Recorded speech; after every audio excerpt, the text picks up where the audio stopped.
UPSC prelims में science and take के portion में जब आप ऐसे सवाल को इनकाउंटर करते हो तो आपको साइंस एंड टेक के क्वेश्चन को कैसे सॉल्व करना चाहिए स्टेप बाय स्टेप, वो मैं इस वीडियो में आपको बताने जा रहा हूँ। ठीक है, सो ये क्वेश्चन है 2024 का क्वेश्चन नंबर 32। ठीक है, आप ये स्टेटमेंट को बिना कुछ ओवरवेलम हुए पैनिक बिना किए हुए न्यूट्रल वे में आप स्टेप बाय स्टेप फॉलो करोगे। इसको पढ़ोगे आप आराम से दोनों स्टेटमेंट को, और फिर क्लू कुछ ढूंढने का कोशिश करोगे, और फिर उस क्लू को वन अपॉन अदर बिल्ड करने की कोशिश करोगे तब तक जब तक आप एक लॉजिकल आंसर पर ना पहुंच सको। जैसे इस क्वेश्चन में पहला स्टेटमेंट हम पढ़ेंगे। स्टेटमेंट 1 बोल रहा है जायंट स्टार्स एक कीवर्ड है, live much longer than dwarf star. ठीक है ना, तो यहाँ बात की गई है एज की कि वो ज़्यादा टाइम तक रहता है। ठीक है ना, live much longer than dwarf star. अब हमारे पास इन्फॉर्मेशन क्या है, एक लेमैन के तौर पर अगर हम देखें, अगर हमें exact giant star dwarf star के बारे में डिटेल नहीं पता है, इतना तो हमें पता है कि जायंट स्टार मतलब कुछ स्टार जो कि बहुत ही बड़ी साइज़ का होगा। ठीक है ना, ड्वार्फ मतलब कोई स्टार जो कि बहुत ही स्मॉल साइज़ का होगा। सो ये तो हम इतना हमें पता है। ठीक है, अब लिव पूछ रहा है, मतलब कौन सा ज़्यादा टाइम तक रहता है, जिसकी एज ऑफ लाइफ ज़्यादा है। मतलब अगर ड्वार्फ स्टार की 100 ईयर्स है तो ये कहना चाह रहा है कि जायंट स्टार की 500 ईयर्स होगा। ठीक है ना, ऐसा कुछ कहने की कोशिश कर रहा है स्टेटमेंट 1 में, हमें नहीं पता। ठीक है, अब हम दूसरा स्टेटमेंट पढ़ते हैं। Compare to dwarf star giant stars have a greater rate of nuclear reaction. अब ये बोलना चाह रहा है कि ड्वार्फ स्टार से जायंट स्टार का greater rate of nuclear reaction होता है। अब इसके बारे में हमें बेसिक क्या इन्फॉर्मेशन है, हमें इतना पता होगा कि स्टार के अंदर न्यूक्लियर फिजन होता है। ठीक है ना, न्यूक्लियर फिजन होता है। न्यूक्लियर फिजन में क्या होता है, हाइड्रोजन आपस में कंबाइन करता है हीलियम के फॉर्म में, और फिर वो एनर्जी लेवल प्रोड्यूस करता है। ठीक है, ऐसा हमने सन के केस में पढ़ रखा है। ठीक है, सन भी एक स्टार है, तो इस कंक्लूजन पर हम पहुंच सकते हैं। ठीक है, इतना हमारे पास इन्फॉर्मेशन है न्यूक्लियर रिएक्शन के बारे में। अब इसमें बोला जा रहा है कि जायंट स्टार में ज़्यादा रेट ऑफ न्यूक्लियर रिएक्शन ज़्यादा होता है, मतलब न्यूक्लियर फिजन का जो रेट है जिससे एनर्जी रिलीज़ होती है वो ज़्यादा है जायंट स्टार के कंपेयर में as compare to dwarf star के कंपेयर में। ये दूसरा स्टेटमेंट बोल रहा है। अब ये भी हमें नहीं पता है, हो सकता है इसमें ज़्यादा हो या इसमें ज़्यादा हो, या फिर हो सकता है ये दोनों गलत हो, और ऑप्शन में दोनों है कि या फिर ये करेक्ट या इनकरेक्ट, या ये इनकरेक्ट और ये करेक्ट। ठीक है, ये दो चीज़ें हैं। अब हम इतना इन्फॉर्मेशन जो बेसिक है हमारे पास, इससे हम कुछ डिड्यूस करने की कोशिश करते हैं, थोड़ा सा सोचने की कोशिश करते हैं कि क्या हो सकता है क्या नहीं हो सकता है। ठीक है, अब जायंट स्टार का हमें लगता है, नाम से लगता है जायंट है, मतलब साइज़ इसकी बड़ी होगी। ठीक है, यही होगा, ड्वार्फ होगा, छोटा साइज़ होगा। अब कौन सा ज़्यादा एज ऑफ लाइफ किसकी होगी ये हमें नहीं समझ में आ रहा है। फिर हमें ये समझ में आ रहा है कि जायंट होगा, ज़्यादा उसकी लाइटनिंग होगी। ठीक है, जायंट स्टार की ज़्यादा उससे लाइट रेडिएट होती होगी, बहुत बड़ा स्टार के रूप में कोलैप्स होगा जब होना होगा तो। ठीक है ना, सुपरनोवा ये सब अगर कुछ होता होगा तो जायंट स्टार के कारण ही होता होगा। ठीक है ना, ये भी रफ आइडिया हमारे पास है। अब जायंट स्टार जो है, आप ये सोचोगे कि अगर किसी भी चीज़ का अगर रेट ऑफ न्यूक्लियर रिएक्शन ज़्यादा होता है, ठीक है, मतलब उसकी फ्यूल जो है ज़्यादा कंबर्श होती है। ठीक है, मान लो कि कोई जायंट स्टार है, इसमें रेट ऑफ न्यूक्लियर रिएक्शन ज़्यादा है, तो मतलब ज़्यादा लाइट, ज़्यादा एनर्जी निकल रहा है। तो जायंट है मतलब उसकी ल्यूमिनिसिटी ये ज़्यादा हो सकती है। ड्वार्फ ऐसा लगता है कि छोटा होगा, कम रोशनी देता होगा, कम एनर्जी रेडिएट होता होगा। जायंट में ज़्यादा एनर्जी रेडिएट होता होगा। अब एनर्जी रेडिएट होता है वो किससे होता होगा, न्यूक्लियर फ्यूज़न रिएक्शन से होता होगा। न्यूक्लियर फ्यूज़न रिएक्शन जिसका ज़्यादा रेट ज़्यादा होगा तो वो ज़्यादा एनर्जी निकालेगा। ठीक है, अब इस हिसाब से सेकंड ज़्यादा सही लग रहा है, क्योंकि जायंट स्टार में आपको rate of nuclear reaction directly help करेगा ज़्यादा एनर्जी रिलीज़ करने में, ज़्यादा उसकी ल्यूमिनिसिटी में, इस चीज़ के लिए एज़ कम्पेयर टू आपको ड्वार्फ स्टार में। ठीक है, अब अगर किसी चीज़ का रेट ऑफ न्यूक्लियर रिएक्शन अगर ज़्यादा होगा, इसका मतलब कंबर्शन ज़्यादा होगा उसके फ्यूल का। अगर किसी चीज़ का कंबर्शन ज़्यादा होगा तो वो जल्दी बर्न आउट होना चाहिए। अगर कोई ऐसा गाड़ी है, हमारा कोई इंजन का गाड़ी है या कोई कार है जिसमें फ्यूल का कंजम्पशन ज़्यादा हो रहा है, यानी कि ज़्यादा एनर्जी निकल रही है, ज़्यादा स्पीड भाग रहा है, ज़्यादा लाइट निकल रही है, लेकिन एट द सेम इसका तो रेट ऑफ रिएक्शन जो है उसमें ज़्यादा हो रहा है। लेकिन रेट ऑफ रिएक्शन ज़्यादा होने के कारण क्या हो रहा है, उसकी फ्यूल की कंबर्शन जल्दी हो रही है, ज़्यादा फास्ट हो रही है, मतलब वो जल्दी जल्दी डीम आउट होना स्टार्ट होगा, यानी कि उसका एज जो होगा वो कम होना चाहिए। तो अगर आप इसके थ्रू एक के बाद एक अगर आगे बढ़ाओगे, सोचोगे, थोड़ा सा पुश करोगे कि रेट ऑफ न्यूक्लियर रिएक्शन ज़्यादा होने का मतलब उसका फ्यूल का जो कंजम्पशन है, ठीक है ना, वो ज़्यादा होना अजूम किया जा सकता है। अगर किसी का फ्यूल ज़्यादा कंजम होगा तो यानी कि उसका एज जो होगा वो कम होगा। तो यानी कि टू स्टेटमेंट वो वन स्टेटमेंट के इन्वर्सली प्रोपोर्शनल है, यानी कि टू स्टेटमेंट अगर सही है तो वन गलत है। अब टू स्टेटमेंट को क्यों सही मानेंगे, क्योंकि जायंट स्टार आप थोड़ा भी लगा सकते हो कि यहाँ पे एनर्जी लेवल ज़्यादा होनी चाहिए रिलीज़, ठीक है ना, तो जॉइंट है, मास है, ल्यूमिनिसिटी ज़्यादा हो सकती है as compare to dwarf star के कंपेयर में। तो आप टू स्टेटमेंट को सही मारोगे और टू का जो वन है आपको दिखेगा कि ये इन्वर्सली प्रोपोर्शनल है, यानी कि जहाँ ज़्यादा रेट ऑफ न्यूक्लियर रिएक्शन होगा उसका एज कम होगा। तो इस तरीके से टू स्टेटमेंट सही है और फर्स्ट स्टेटमेंट गलत है, ठीक है ना। एज लाइफ और greater rate of nuclear reaction ये दोनों आपस में इन्वर्सली प्रोपोर्शनल है, ठीक है। तो इसमें आपका आंसर हो जाएगा स्टेटमेंट 1 इनकरेक्ट, स्टेटमेंट 2 करेक्ट। तो इस वीडियो के थ्रू मैंने आपको बताया कि जब भी आप ऐसे क्वेश्चन देखो ओवरवेल्म नहीं हो, जो आपको बेसिक इन्फॉर्मेशन पता है, जैसे जायंट के बारे में आप थोड़ा बहुत बेसिक लगा सकते हो कि ये बड़ा स्टार होगा, ज़्यादा लाइट रेडिएट होता होगा, ठीक है। ड्वार्फ थोड़ा छोटा स्टार होगा, ल्यूमिनिसिटी कम होगा, एनर्जी इसकी ज़्यादा होगी, एनर्जी ज़्यादा होगी इसकी मतलब रेट ऑफ न्यूक्लियर रिएक्शन ज़्यादा होगा, जहाँ पर रेट ऑफ न्यूक्लियर रिएक्शन ज़्यादा होगा तो ज़्यादा एनर्जी रेडिएट करता होगा, और ज़्यादा अगर रेट ऑफ न्यूक्लियर रिएक्शन ज़्यादा हुआ यानी कि फ्यूल का कंजम्पशन बढ़ जाएगा, ठीक है। फ्यूल का कंजम्पशन बढ़ जाएगा इसका मतलब उसका एज घट जाएगा। तो मैं ये कहना चाह रहा हूँ जितना डॉन्टिंग सवाल आपको ऊपर से लगता है और आप सोचते हो यार हमें इसको पता नहीं है तो या फिर स्किप कर दे, या फिर आप लास्ट में आपको ऐसा लगता है कि जायंट है तो जायंट साइज़ के रूप में है ना, जायंट एनर्जी लेवल के रूप में है ना जायंट, इसका मतलब आपको जायंट से आपको ऐसा लग गया कि कोई मान लो कि जायंट स्टार है, इसका मतलब ये हो गया कि इसका मास मान लो कि 100, 800 कुछ है, ठीक है ना, एक्स कोई यूनिट है और ड्वार्फ का होगा 800, ठीक है। तो आपको ऐसा लग रहा है कि जायंट स्टार ज़्यादा बड़ा है तो ज़्यादा लंबे टाइम तक रहेगा। ये आपका फैलेशियस थिंकिंग है जिसको एक्सप्लॉइट करने की कोशिश किया है ये एग्जामिनर ने। वो आपको ऐसा फील कराया है कि भाई ऊपर ऊपर से आप पढ़ोगे तो आप इसको ट्रैप में पढ़ोगे, आप इसको सही मार के आओगे, आपको लगेगा कि जो जायंट है जो जितना बड़ा है उतना ही ज़्यादा उसका एज ऑफ लाइफ होगा। ये ट्रू नहीं है। हो सकता है कि कोई 800 kg का हो पर वो 8 साल तक ही टिके एज़ कम्पेयर टू कोई 80 kg का हो और वो 800 ईयर्स जाए, ठीक है ना। So size is not proportional to the length of life, ठीक है। तो यहाँ से बहुत लोग ऊपर ऊपर इसको सही मार देंगे और फिर उनको पता नहीं उसके आगे ये अगर उन्होंने सही मारा उसी से ही वो गलत आंसर पर पहुँच जाएंगे। तो कहीं ना कहीं ये क्वेश्चन पढ़ने के बाद, ये आंसर सॉल्व करने के बाद, मैंने आपको बोला था प्रीवियस वीडियोज़ में, अगर कोई एक सही आंसर होता है तो 300 गलत आंसर के भी टेम्पलेट होते हैं। आप उसको भी ऑब्जर्व करोगे तो आपको एग्जामिनर का वे ऑफ अप्रोच समझ में आएगा कि वो किस तरीके से आपको गलत करवाना चाहते हैं। तो इसको मेरे को सॉल्व करने के स्टेप के बाद एक चीज़ और मुझे समझ में आई कि ऐसे सवाल में वो कैसे ऊपर ऊपर जो मारने की कोशिश करते हैं उनके लिए कैसे ट्रैप बिछाता है। जैसे जायंट है तो उन्होंने डाल दिया लॉन्गर, ताकि आपको लगे कि अरे ये दोनों तो कोरिलेट हो रहा है। इनफैक्ट आप उसको थोड़ा सा 2 लेयर नीचे सोचते तो आप पहुंच जाते कि नहीं, जायंट है मतलब greater rate of nuclear reaction है, और रेट ऑफ न्यूक्लियर रिएक्शन होगा तो पहले वो ख़त्म हो जाएगा, ठीक है ना। तो ये इन्वर्सली प्रोपोर्शनल है इसके, ठीक है। तो कैसे आप कॉमन सेंस जो लिमिटेड नॉलेज है उसको कामली अगर अप्लाई करोगे एक मेथड वाइज तो आप सही आंसर पर पहुँच जाओगे। और मैं अलग अलग क्वेश्चन लेकर के आपको वही मेथड समझाने की कोशिश कर रहा हूँ ताकि आपके सबकॉन्शियस माइंड में बहुत अच्छे से ड्रिल हो जाए और आप ओवरवेल्म ना हो ऐसे सवाल देख करके, और लिमिटेड नॉलेज को ही अप्लाई करके आप एक सही आंसर पर पहुंच सको। और ऐसे अगर आप प्रैक्टिस करोगे और ऐसे स्टाइल ऑफ थिंकिंग डेवलप करोगे तो फिर आपको ये बहुत ही फास्ट 50 सेकेंड्स में आपको ये 1 मिनट के अंदर आप ये कंक्लूजन पर पहुँच सकोगे। और जब ये सही होने लगेंगे तो आपको कॉन्फिडेंस भी आएगा, ठीक है। जब भी आप एग्ज़ाम में ऐसे सवाल देखोगे आपको पहली बात बिल्कुल भी पैनिक नहीं करना है। आपको समझना है ये क्वेश्चन +2 नंबर देने के लिए ही एग्जामिनर ने दिया है। सो फर्स्ट बहुत ही कामली पेशेंटली एक एक लाइन को पढ़ना है, ठीक है, पैनिक बिल्कुल नहीं करना है। और आपको CBI की तरह आपको फील करना है कि मेरे को डिटेक्टिव हूँ मैं और मैं इन्वेस्टिगेट कर रहा हूँ, ठीक है ना। और वो करेंगे कैसे उसका अप्रोच मैं स्टेप बाय स्टेप आपको बता रहा हूँ, ठीक है। आप इसको पढ़ना स्टार्ट करोगे। Which one of the following statement best reflects the idea behind the fractional orbital bombardment system, ठीक है। ये है often talked about in media, ठीक है। तो UPSC का एक टेम्पलेट है कि वो कोई भी ऐसा चीज़ कोई वेग कंसेप्ट है उसको आपको देगा और पूछेगा कि ये न्यूज़ में है, आप उसको समझाओ कि ये है क्या, ठीक है। तो इस टाइप का 2025 में भी कुछ ऐसा एक स्टेटमेंट होगा, कुछ नोमेनक्लेचर होगा और उससे रिलेटेड वो आपसे एक्सपेक्ट करेंगे कि आप उसको बताओ।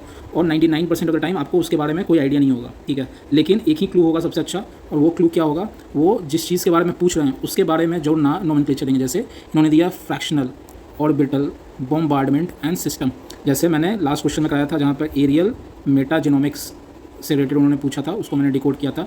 और ऐसे सवाल में मैंने आपको क्या बताया था कि पहले आप सबसे साइड से स्टार्ट करोगे, जैसे जेनोमिक्स स्टार्ट करोगे, फिर मेटा करोगे, फिर एरियल करोगे और फिर डिकोड करने की कोशिश करोगे कि ये क्या हो सकता है राउंड अबाउट, ये किस चीज़ के बारे में होगा। और फिर जितने भी आपके ऑप्शन है उससे मैच करने की कोशिश करोगे कि ये ऑप्शन क्या इसकी तरफ जा रहा है, ये ऑप्शन इसकी तरफ जा रहा है। और जहाँ आपको लगे कि हाँ ये जा रहा है आप उसको ईजिली मार्क कर सकते हो कॉन्फिडेंटली वो सही होगा आपका। ठीक है, चलिए जैसे इसमें देखते हैं इसमें, और स्टार्ट करना है यहाँ से, क्योंकि प्रीफिक्स जो ऐड करता है वो एक तरह से, अगर ए में कुछ बी प्रीफिक्स ऐड होता है तो वो उसके मीनिंग को थोड़ा चेंज करता है, फिर सी ऐड होता है थोड़ा चेंज करता है, डी ऐड होता है थोड़ा चेंज करता है, पर ए जो होता है वो हमेशा कोड मीनिंग को बताता है। ठीक है, तो आप स्टार्ट हमेशा यहाँ से करना और उसका धीरे धीरे मूव करना और कोशिश करना कि एक एक चीज़ जो होगा आपको कोई ना कोई ऑप्शन को एलिमिनेट करने में हेल्प करेगा। ठीक है, और एग्जामिनर जनरली जब ऐसे स्टेटमेंट देता है तो कुछ कोई एक टर्म को पकड़ेगा, जैसे ऑर्बिटल है उसका कुछ वर्जन देगा किसी ऑप्शन में, ताकि आपका ध्यान ज़्यादा ऑर्बिटल पर चला जाए, या बम्बार्डमेंट है तो बम्बार्डमेंट से रिलेटेड कुछ फिक्टियस स्टोरी बनाने की कोशिश कर सकता है। ठीक है, जैसे हमने एरियल मेटाजोनॉमिक्स में देखा था कि उन्होंने ये बताया था कि एरियल को है ना उन्होंने एवियन स्पीसीज से वो कोरिलेट कर दिया था और आपको कंफ्यूज करने की कोशिश किया गया था और काफ़ी लोगों को एवियन स्पीसीज़ की तरफ आ गया था। तो उन्होंने क्या किया, कोई ना कोई एक प्रीफिक्स होगा उसको ज़्यादा बिलीवेबल बनाने के लिए वो ऐसा टैक्टिक्स करते हैं। तो ये आपको पहले से दिमाग में होना चाहिए कि ये ऐसे तरीके से ट्रैप सेट होगा। ठीक है, अब हम फिर से आते हैं सिस्टम।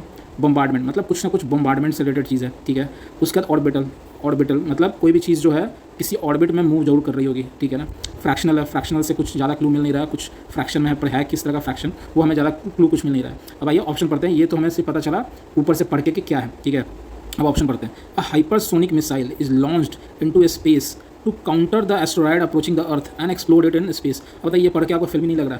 ठीक है ना, पूरा फिल्मी है। ठीक है ना, ये कहना चाह रहा है कि एक हाइपरसोनिक मिसाइल है वो लॉन्च किया गया स्पेस में, क्योंकि एक एस्टेरॉयड जो है अर्थ पे आ रहा है और उसको है ना ये काउंटर करने के लिए इसको ये एस्टेरॉयड को एक्सप्लोर कर देगा स्पेस में, ताकि हमारा अर्थ बच जाए। ये आपको 2012 जो लाइफ ख़त्म हो जाएगी अर्थ पर, ऐसा जो भविष्यवाणी किया गया था कि कोई एस्टेरॉयड आएगा और वो धरती को टकराएगा और धरती में लाइफ चली जाएगी और उसको कम्बैट करने के लिए एक मिसाइल हम लॉन्च कर रहे हैं। ये पूरा मार्वल स्टूडियो का मूवी लग रहा है। ठीक है, तो आप इसको यहीं से जहाँ ये आपको समझ में आया कि मिसाइल काउंटर एस्टेरॉयड, बस यहीं पर जो स्मार्ट बंदे हैं 5 सेकंड लगेगा उनको हटाने के लिए। ठीक है ना, आपको उनका स्टोरी इन्होंने बहुत ही अच्छा पकाया है, पर आपको दिख जाना चाहिए। ठीक है ना, सेकंड स्टेटमेंट पे आते हैं। Space craft lands on another planet. ठीक है ना, after making several orbital motion. ठीक है, एक स्पेस क्राफ्ट जो होता है मतलब लैंड करता है कोई अनदर प्लानट, लाइक मार्स में कुछ हो रहा। ठीक है ना, तो यहाँ पे मार्स हो गया और यहाँ पर ना ये बोल रहे हैं कि स्पेस क्राफ्ट जो है लैंड कर रहा है मार्स पर, बहुत सारा पहले वो रोटेट कर रहा है। ठीक है ना, जैसे कोई प्लानट एक्स है। ठीक है ना, ये कोई प्लानट एक्स है और उस पर ना पहले बहुत सारा रोटेट किया वो। ठीक है, और रोटेट करने के बाद वो लैंड किया। ठीक है ना, आफ्टर मेकिंग, तो वो थोड़ा ऑर्बिटल वाला एंगल तो आ रहा है।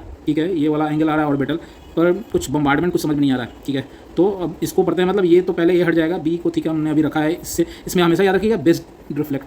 तो डेफिनेट नो अगर आपको मिल जाए, जैसे ये डेफिनेट नो है, इसको एलिमिनेट करके आगे बढ़ना है। अब डेफिनेट येस मिल गया तो आंसर पे ही आ जाएंगे, पर वो जनरली होता नहीं है क्योंकि हमें एक्जैक्ट पता नहीं होता है। तो हम चलते हैं बी। ठीक है, यस नो टाइप है। अब सी पढ़ते हैं। Missile is put into a stable orbit around the earth and D orbits over a target on earth. अब ये बोलना चाह रहे हैं कि कोई मिसाइल है वो एक स्टेबल ऑर्बिट जो होगा अर्थ, ठीक है ना, उसके स्टेबल ऑर्बिट पर उसको पुट कर रहे हैं और फिर वो डी ऑर्बिट करता है किसी टारगेट पर ऑन द अर्थ, मतलब कोई अर्थ होगा उसका कोई टारगेट होगा उस पर डी ऑर्बिट करता है। एक्चुअली ये पढ़ के कुछ समझ में नहीं आ रहा है कि ये कहना क्या चाह रहा है, डी ऑर्बिट ओवर टारगेट क्या होता है, क्योंकि हमें कुछ पता है नहीं, हम कोई बहुत ज़्यादा हमें डिटेल इसका पता नहीं है, फिर भी हम आंसर तक कंक्लूजन पहुंचने की कोशिश कर रहे हैं एक टेम्पलेट के थ्रू। तो ये कहना चाह रहे हैं कि कोई मिसाइल है कि स्टेबल ऑर्बिट होगा, वहाँ से मिसाइल को पुट किया जा रहा है, फिर वो डी ऑर्बिट करेगा, मतलब ऐसे किसी टारगेट पर, अर्थ का कोई टारगेट होगा, ठीक है ना, उस पर वो डी ऑर्बिट कर रहा है। ठीक है, आई थिंक ऑर्बिट की बात की गई है, ठीक है ना, डी ऑर्बिट की बात की गई है, और यहाँ पर कीवर्ड है जो चमकना चाहिए वो है टारगेट, कोई एक टारगेट की बात की गई है। और ये बी और सी में आप डिफरेंशिएशन देखोगे तो यही है। यहाँ पर भी बात कहा गया कि कोई स्पेसक्राफ्ट को लैंड करवाया जा रहा है किसी प्लैनेट पर काफ़ी ज़्यादा ऑर्बिटल मोशन करा करके, इसमें कहा गया है कि वो एक स्टेबल ऑर्बिट में डाल देता है और फिर डी ऑर्बिट करता है, ठीक है, लेकिन यहाँ एक टारगेट दिया गया, टारगेट ही होगा तो ही एक बम्बार्डमेंट वाली एंगल भी फिट हो रही है। ठीक है, आप समझ रहे हो कि अगर हम सी ऑप्शन को देखते हैं तो एक ऑर्बिट आ गया, तो ये एक ऑर्बिट वाला एंगल आ गया जिससे हमारा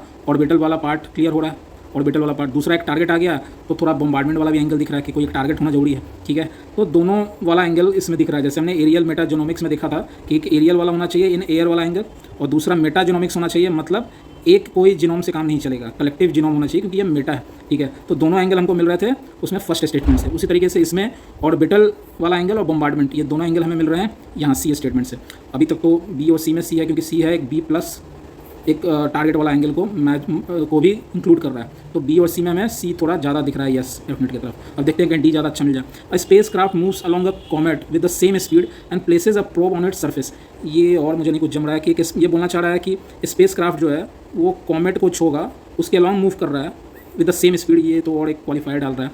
एंड प्लेसेस अ प्रोब, मतलब इन मोटा मोटी ये बोलना चाह रहा है कि स्पेस क्राफ्ट जो है वो एक कॉमेट के ऊपर है ना प्रोब एक डाल दे रहा है कॉमेट। तो आप देखो कि कौन सा कॉमेट पर हमने आज तक कुछ ऐसा किया भी होगा, I am not interested, just मुझे ये प्रोबेबल नहीं लग रहा है कि कोई कॉमेट पर कोई स्पेस क्राफ्ट मतलब उतार रहा है। एस्ट्रॉयड का स्टडी मैंने सुना है, प्लानट का सुना है, मून्स के सुने हैं, ठीक है ना, सैटेलाइट्स के सुने हैं, ये कॉमेट पर कौन सा स्पेस क्राफ्ट उतार रहे हैं एक प्रोब को, ये पता नहीं क्यों, और ये क्यों एक्सपेक्ट कर रहे हैं हमसे जानना, ये भी मुझे नहीं समझ में आ रहा। तो ये पूरा इनप्रोबेबल ऑप्शन है, डेफिनेट नो की तरफ जाऊँगा मैं इसको, डी और ए को।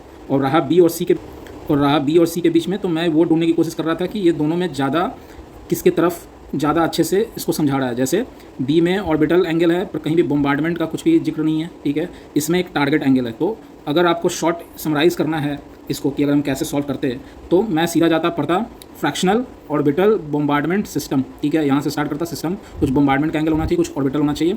ये मुझे पूरा फैंसी लग रहा है इसकी स्टोरी, ठीक है ना, कि ये मार्वल स्टूडियोज़ की मूवी की तरह है। तो इसको मैं सीधा हटाता, स्पेस क्राफ्ट लैंड करता, ऑर्बिटल है, ठीक है, चलेगा। इसमें मुझे एक ऑर्बिट भी दिखता, एक टारगेट भी दिखता, ठीक है। टारगेट होना जरूरी है बॉम्बार्डमेंट के लिए। इसमें मुझे ये पूरा इम्प्रॉबेबल दिख रहा है कि आप प्रोब को पुट करोगे, वो भी कॉमेट के ऊपर, ठीक है। तो मैं ए और डी को पहले हटाता और बी सी के बीच में अगर मुझे जज करना रहता, सी की तरफ मुझे ज़्यादा रुझान जाता। क्यों? जस्ट बिकॉज अब ये क्या सही है नहीं है मुझे उससे कुछ लेना देना नहीं है। ऐसे जितने भी सवाल आते हैं जिसमें एक्स वेग होता है और उसके बारे में पूछ देता है, उसमें अगर वर्ड बाय वर्ड आप जाओगे और उससे डिकोड करने की कोशिश करोगे और उसका एक पैरेलल वर्जन आप देखने की कोशिश करोगे अपने ऑप्शंस में, तो आपको एलिमिनेट होना स्टार्ट हो जाएगा। ये मैंने 2 सवाल को ऐसे किया है जहाँ पर ये अच्छे तरीके से डेमोन्स्ट्रेट होते हुए दिखा है, ठीक है ना। आगे भी ऐसे क्वेश्चन आएंगे तो मैं आपको दिखाते चलूँगा, ठीक है। ये क्वेश्चन नंबर 31 है ईयर 2024 का, ठीक है। आप जब भी ऐसे क्वेश्चन देखो आपको बहुत कामली प्रोसीड करना है, स्टेप बाय स्टेप, जैसा मैंने पिछले बहुत सारे वीडियोस में क्वेश्चन को लेके आपको डेमोन्स्ट्रेट किया है। तो इसमें पहला स्टेप ये होगा कि आप एक एक जो इसका लाइन है इसको आप ध्यान से पढ़ो। ये काफ़ी वेग होगा, आपको आइडिया नहीं होगा इसके बारे में, एंड दैट्स ओके। इसके बावजूद भी आप आंसर सॉल्व कर सकते हो। सो इसमें स्टार्ट कैसे करेंगे? With reference to radio isotope thermo electric generators, ठीक है ना, RTG। ये कोई एक नया इन्वेंशन होगा जो UPSC का एग्जामिनर का नज़र इस पर आया होगा, ठीक है ना। वो उसके बारे में आपको 3 स्टेटमेंट दिए हैं और वो आपसे पूछ रहे हैं, ठीक है ना, RTG। ऐसा 2025 में भी कुछ होने जा रहा है जहाँ पर कोई एक ऐसा XYZ होगा और उसके बारे में 3 फीचर पूछेंगे जिसका आपको डेफिनेट आंसर नहीं पता होगा। स्टिल आप कॉमन सेंस लगा के जो एग्जिस्टिंग नॉलेज है एप्लीकेशन, उससे आप डायरेक्ट आंसर पर पहुँच सकते हो, एंड मैं उसको स्टेप बाय स्टेप आपके सामने डिकोड करूँगा। सो इसमें आप कीवर्ड जो है radio isotope thermo electric generator, इस पर आप फोकस रखेंगे। इससे आप डिड्यूस करने की कोशिश करेंगे कि क्या होता है। रेडियो आइसोटोप आपने सुना होगा क्या होता है, ठीक है ना, रेडियो एक्टिव जो आइसोटोप्स का पार्ट होता होगा। थर्मो इलेक्ट्रिक आपको पता होगा, कुछ थर्मल का एंगल होगा जिससे इलेक्ट्रिक जनरेट होता होगा, ठीक है ना। So it is thermal electric generator. अब आते हैं दूसरी चीज़ की, अगर आप ये ऑप्शन का अगर पढ़ोगे कन्फिगरेशन, ठीक है ना, तो आपको ये समझ में आएगा कि भाई इस ऑप्शन में 1 2 2 3 1 3 1 2 3 है। इसका मतलब इस ऑप्शन के कन्फिगरेशन देख के हमें ये फील आ रहा है कि कोई एक गलत भी हमें पकड़ में आ गया 1 2 3 में डेफिनेट, तो हमारा गेम डन है, हम ये क्वेश्चन सॉल्व कर लेंगे। मतलब इसमें सही पकड़ने का गेम नहीं है, गलत पकड़ने का, क्योंकि 2 तो सही हैं ही ये 3 स्टेटमेंट में। ये अजम्पशन ऑलरेडी ऑप्शन के कन्फिगरेशन से हमें समझ में आ जा रहा है, यानी कि एक कोई गलत हम पकड़ ले या फिर कोई गलत ही नहीं है। यही अगर हम डिड्यूस कर लेते हैं ये 3 स्टेटमेंट पढ़ के, तो हम क्वेश्चन को सॉल्व कर लेंगे। तो एग्जैक्ट 1 2 3 पता हो या ना हो, पर अगर ये हम पकड़ ले कि एक कोई गलत हो तब भी हम सॉल्व कर लेंगे। अब तीनों स्टेटमेंट को 1 बाय 1 स्टेप बाय स्टेप इसको पढ़ेंगे। जैसा पहला statement, RTG are miniature fusion reactor, fusion reactor के बारे में बोल रहा है। ये बोलना चाह रहा है कि जो RTG जो ऊपर दिया गया हुआ है radio isotope thermo electric generator, ये जो है वो बोल रहे हैं कि ये फ्यूजन रिएक्टर है, ठीक है। कुछ समझ में नहीं आ रहा, आगे बढ़ते हैं। RTGs are use for powering the onboard system of spacecraft. इसमें किसी को पंगा नहीं आना चाहिए, क्योंकि अगर RTG है कुछ एक, तो आपको समझ में आना चाहिए अगर UPSC इस पर पूछ रहा है, मतलब कोई इवॉल्विंग टेक्नोलॉजी होगा, इवॉल्विंग कुछ बेस होगा जिसकी कुछ बेनिफिट्स होंगे, और वो बेनिफिट आपसे एक्सपेक्ट करता है UPSC कि आपको पता हो, ठीक है ना। So it is a evolving technology जो कि जिसके यूटिलिटी होगा कुछ, वो आपसे एक्सपेक्ट करता है कि आपको ये पता होना चाहिए, ठीक है। सो इसका ये एप्लीकेशन बेस्ड में है, ये एप्लीकेशन है, इसमें आप कोई पंगा नहीं आना चाहिए कि यहाँ पर गलत हो जाए, ठीक है। सो 2 को तो आप डेफिनेटली येस मारो। अगर हम ढूंढ रहे हैं 1 2 3 में कि कोई एक हमें मिल जाए जो कि गलत है, तो 2 तो बिल्कुल भी गलत का पॉसिबिलिटी नहीं है, क्योंकि यहाँ हो सकता है फ्यूज़न हो, क्या पता न्यूक्लियर रिएक्टर ही नहीं हो। यहाँ पर तो स्कोप है काफ़ी ज़्यादा, क्योंकि क्वांटिफाई कर रहा है, एक फिक्स एट्रीब्यूट कर रहा है, तो यहाँ पर आपके गलत होने के चांसेस ज़्यादा हैं 2 के कंपेयर में, ठीक है। अभी इसको होल्ड करते हैं, 2 मुझे अभी सबसे सही दिख रहा है, ये टेम्पलेट भी बहुत ही ज़्यादा सही है। थर्ड को पढ़ते हैं। RTG कैन बोल रहा है, use plutonium 238 which is a by product of weapon development, ठीक है।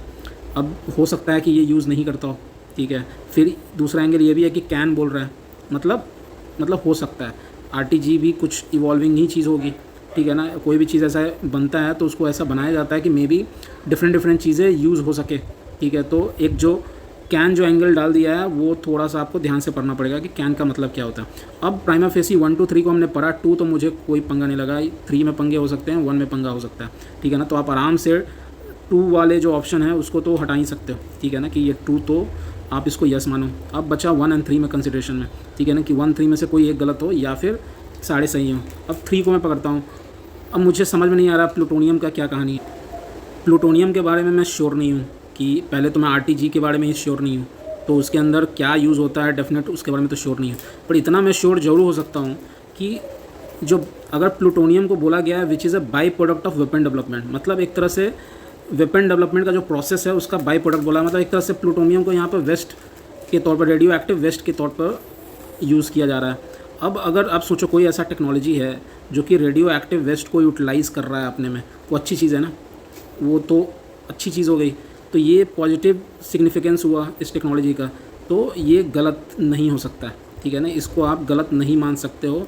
अगर आप इसको गलत मान रहे हो तो ये गलत आपका थिंकिंग है, क्योंकि यूपीएससी ऐसी टेक्नोलॉजी पर नज़र रखता है जो कि जिसके पॉजिटिव सिग्निफिकेंस हो, जिसके पॉजिटिव कनोटेशन हो, और इतना ज़्यादा प्रोग्रेसिव हो कि रेडियो एक्टिव वेस्ट का डिस्पोजल एक बहुत ही की प्रायोरिटी है गवर्नमेंट का पॉलिसी का, और अगर कोई चीज़ उसको फुलफ़िल कर रहा है तो वो सही होगा। तो मुझे प्लूटोनियम 238 का बाद में पता नहीं, पर मुझे ये by product of weapon development से ये एक एंगल सोचने को मिल रहा है कि ये वेस्ट डेवलपमेंट जो है वेस्ट यूज़ को कर रहा है। तो फ्यूचर में ऐसा आरटीजी को बनाया जा सकता है, या फिर कोई भी ऐसा आप बनाते हो टेक्नोलॉजी इवॉल्विंग, तो उसको आप जरूर ऐसा डालते हो कि भाई वेस्ट को भी रीयूज़ कर लो, और अगर वो वेस्ट रेडियो एक्टिव वेस्ट है तो nothing can beat that thing. So अगर ये प्रेजेंट स्टेट ऑफ डेवलपमेंट में ऐसा पॉसिबल नहीं है, फिर भी आपसे प्रेजेंट में अगर ये पॉसिबल नहीं भी होगा तो इन फ्यूचर जरूर आरटीजी को इस तरीके से बनाने की कोशिश की जा रही है ताकि वेस्ट डेवलपमेंट जो है, वेस्टेज जो होते हैं रेडियो एक्टिव, उसको यूटिलाइज़ कर सके। तो इस एंगल से 3 जो है आप सही मार सकते हो। अब आते हैं मिनिएचर फिजन रिएक्टर। यहाँ पर आपको खटकना चाहिए ये वाला एंगल फिजन रिएक्टर। अब आपको सोचना होगा कि क्या सोचे। एग्ज़ाम टाइम में अगर आप बहुत पहले से किसी चीज़ का फंडामेंटल्स स्ट्रॉन्ग रखते हो तो एग्ज़ाम टाइम में आप क्विक डिसीजन ले सकते हो, ठीक है, क्योंकि अधिकतर लोग 2 को करेंगे, फिर उनका ना 1 और 3 में गाड़ी फंसेगा। तो ये एंगल अगर आपको चमक गया कि पॉसिबिलिटी है कैन एंड बाई प्रोडक्ट, ये दोनों कॉम्बिनेशन मिल करके 3 को पॉजिटिव दे रहा है, ठीक है ना, पॉजिटिव दे रहा है, तो आप 3 को मार लो। अब 1 में, अब ऐसा भी हो सकता है 1 2 3 हो जाए, तो फिर आपको है ना इस पर तो खटकना चाहिए क्योंकि ये एक एंगल है। पर क्या है, आपको थोड़ा सा एक कोई आर्गूमेंट लेना होगा जिससे आप इसको निगेट कर सको, या फिर कुछ पॉजिटिव में आर्गूमेंट लेना होगा जिससे आपको लगे कि हाँ ये 100% सही है। अब आप क्या सोच सकते हो, आप ये सोच सकते हो यार यहाँ पर जो थर्मो इलेक्ट्रिक एंगल है, इसने खुद बोला हुआ, मैं बोला नेम से बहुत क्लू है, वो यूपीएससी भी समझना चाहता है कि भाई आरटीजी के बारे में नहीं पता पर थर्मो इलेक्ट्रिक तो पता होना चाहिए। थर्मो इलेक्ट्रिक करता क्या है, थर्मो इलेक्ट्रिक क्या करता है, जो थर्मल से इलेक्ट्रिसिटी जनरेट करता है, ठीक है। न्यूक्लियर जो फिजन रिएक्टर होता है ये क्या न्यूक्लियर है, वो न्यूक्लियर से इलेक्ट्रिसिटी जनरेट करने का काम करता है, ठीक है ना। तो thermo electric and fission reactor doesn't go hand in hand, वो आपस में अलाइनमेंट में नहीं है। थर्मल मतलब हीट से इलेक्ट्रिसिटी जनरेट हो रहा है, फिजन रिएक्टर कहाँ होता है, न्यूक्लियर रिएक्टर में होता है। न्यूक्लियर में क्या होता है, न्यूक्लियर मटेरियल से एनर्जी जनरेट होता है। तो आप इस एंगल को सोच करके फिजन को आप हटा सकते थे क्योंकि ये थर्मो इलेक्ट्रिक नहीं है, ठीक है। अब आप 2 तो बहुत ही प्यारा ऑप्शन है, 3 आपने देखा कि एक पॉजिटिव कनोटेशन है, और कैन है मतलब फ्यूचर पॉसिबिलिटी हो सकती है जो कि हर प्रोडक्ट इम्बॉडी करने की कोशिश कर सकता है, ठीक है ना। तो आप बहुत ही ईजिली इस एंगल को, अगर 2 एंगल आपने ये सोच लिया तो एग्ज़ाम टाइम में आप इसको आराम से मार के आ सकते हो। 2 और 3 option B will be the right answer, ठीक है ना। आप प्रैक्टिस के साथ अगर आप इतने एंगल सोच लेते हो, फंडामेंटल्स को पकड़ते हो, फंडामेंटल को पकड़ो, फिजन मतलब न्यूक्लियर, ये थर्मोइलेक्ट्रिक के साथ नहीं है, यहाँ ये बाई प्रोडक्ट है, पॉजिटिव चीज़ है, ठीक है ना। वेस्ट के एंगल से आप सोचोगे कैन है, हो सकता है फ्यूचर में 2 तो कोई इशू ही नहीं है, 2 3 आराम से हो सकता है। इस वे में आप स्टेप बाय स्टेप सॉल्व करने की प्रैक्टिस करोगे। PYQ जितना सॉल्व करोगे आपकी मेमोरी उतनी एंगल में अप्लाई कर पाएगी, ठीक है। अगर आपको इस वीडियो से बेनिफिट हुआ, जो मैंने 3 क्वेश्चन आपके सामने साइंस एंड टेक का सॉल्व किया, अगर इससे आपको बेनिफिट हुआ और अगर आप चाहते हो कि ऐसे ही मैं वीडियो अलग अलग सब्जेक्ट मैटर्स पर बनाऊं और अलग अलग सब्जेक्ट के डिफ़िकल्ट क्वेश्चंस को सॉल्व करने का अप्रोच आपको बताऊं, तो आप मुझे ये बात कन्वे कीजिएगा। और आपकी बात मुझे कैसे कन्वे होगी, थ्रू योर कमेंट्स, ठीक है ना। आप कमेंट में आप बताइएगा कि आपको कैसा लगा, नेक्स्ट आप क्या मेरे से चाहते हो, ठीक है ना।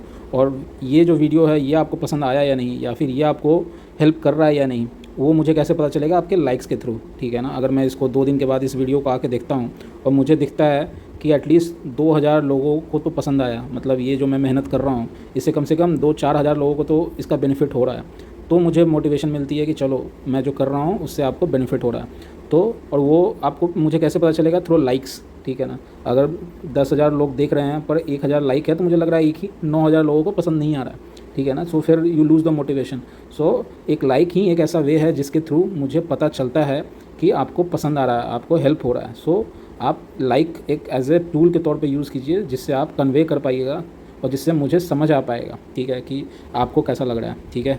एंड बहुत पिछले कुछ दिनों से काफ़ी मेल आए हैं मुझे, ठीक है ना, प्राइवेट ग्रुप से रिलेटेड इंक्वायरी हो रही है, ठीक है, और फ्यूचर कोर्स ऑफ एक्शन से रिलेटेड हो रहा है। कमेंट भी मैं देख रहा हूँ, मैं सारे कमेंट का जवाब नहीं दे पा रहा हूँ, पर मैं हर कमेंट पढ़ रहा हूँ और हर मेल को पढ़ रहा हूँ, and I am deeply overwhelmed. Just मैं कुछ टाइम ले रहा हूँ, कुछ एक प्लान करने की कोशिश कर रहा हूँ नेक्स्ट 20-25 डेज़ में के लिए, कि ऐसा कुछ मैं बनाऊँ जो कि एक फ़ाइनल आपको पुश दे, ठीक है, कट ऑफ से आप कंफर्टेबली क्लियर हो। उसके लिए मैं थोड़ा सा टाइम लेके एक ब्लूप्रिंट क्रिएट कर रहा हूँ फॉर माई सेल्फ, कि मैं क्या ऐसा ऑफ़र करूँ जो लिमिटेड अमाउंट ऑफ टाइम में सबसे ज़्यादा आपको impact they. So thank you for your patience. आप जस्ट पेशेंटली आप अपना पढ़ाई कीजिए, ठीक है ना, मेटिकुलसली आपका जो प्लान है उसको कीजिए, और जो आपको लगे आप वो मैसेज करते रहिए, कमेंट करते रहिए, ईमेल भी करते रहिए। मैं सबको पढ़ रहा हूँ और सबको मैं एक कॉमन अकोमोडेट करके future of course of action तैयार करूँगा, ठीक है ना। सो जस्ट आप पेशेंटली रहिए, जो मैं कुछ क्रिएट करने की कोशिश करूँगा वो आपको बहुत ज़्यादा हेल्प करेगी, ठीक है ना। So do let me know क्या आ रहा है, मैं सब कमेंट पढ़ रहा हूँ और उसको मैं अकोमोडेट करूँगा, ठीक है। इन फ्यूचर जो भी मैं 1-2 दिन के अंदर मैं वो एक जूम इन कर रहा हूँ कि क्या एक अच्छी चीज़ बनाई जाए जो कि आप सबको बहुत ज़्यादा हेल्प हो, ठीक है ना। And thank you so much, your response has been overwhelming. I am deeply moved by some of the mail that I have received, some of the comments that I have read, ठीक है ना। Thank you so much, and do hit the like button, ताकि ये जो मैं video बनाया हूँ इसका मुझे समझ आ पाए कि क्या आपको कैसा लग रहा है, ठीक है ना। Through likes you tell me कि how this video was for you, ठीक है ना। So do use this tool, ठीक है ना, to convey your response to me, ठीक है ना। Thank you, see you very soon.